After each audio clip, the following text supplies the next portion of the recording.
can you tell our listeners, for those that are joining us and don't know what the right to repair is and probably have no clue as far as it being a concern in our industry? Here's what I'll say first off about the right to repair in the shops is I had a great conversation with another shop owner, and this was just a reality, right? And so it's so important that you then have an association that will say that for you, that to say like this isn't right. So the premise of right to repair for us is that we believe in consumer choice. We believe that people should be able to take their vehicle wherever they want to get it fixed.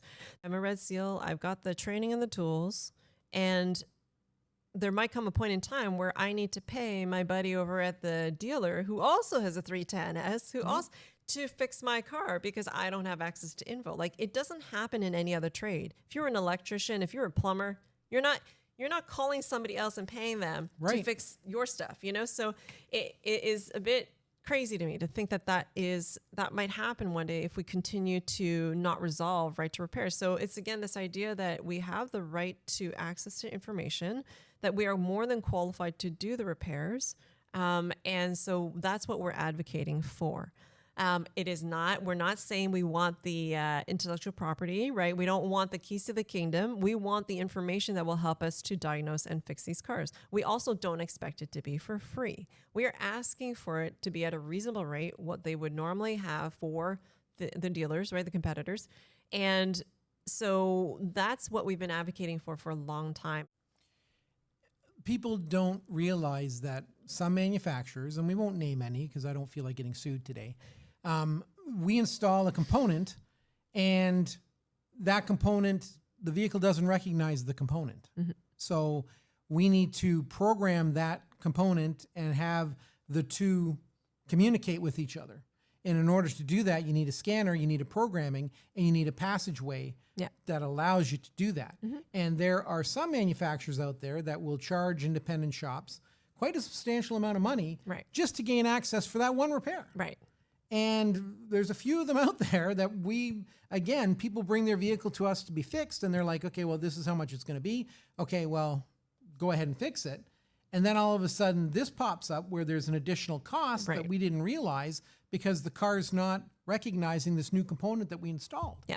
So this is where the issue is, because we buy these expensive scanners to be able to get general access. And for the most part, we get pretty good access with good quality scanners, and subscriptions that we pay for on a yearly basis for licensing and fees and everything else. And then they still want more. And because we're a podcast as well with other shop owners, the other reality is, okay, sometimes I pay for the subscription, I go and access the information, and they'll hide it in different modules, and I got to jump through 1,000 things just to get to it, or the time cost. Like, I don't know about you, when I was at my shop, I didn't necessarily put a timer on for all the time I spent in diagnostic, right? And I certainly, honestly, did not charge for every single minute of it. So you have the lost. So when we say access to information, not only are we talking about the fact that it is there or not there, we're also talking about, is it actually access? Like, if you hide it behind 1,000 things and you make me jump through 1,000 hoops, it's not really access, right? So that's something else that we also keep in mind when we talk to policymakers about, what access really means for us. Yeah.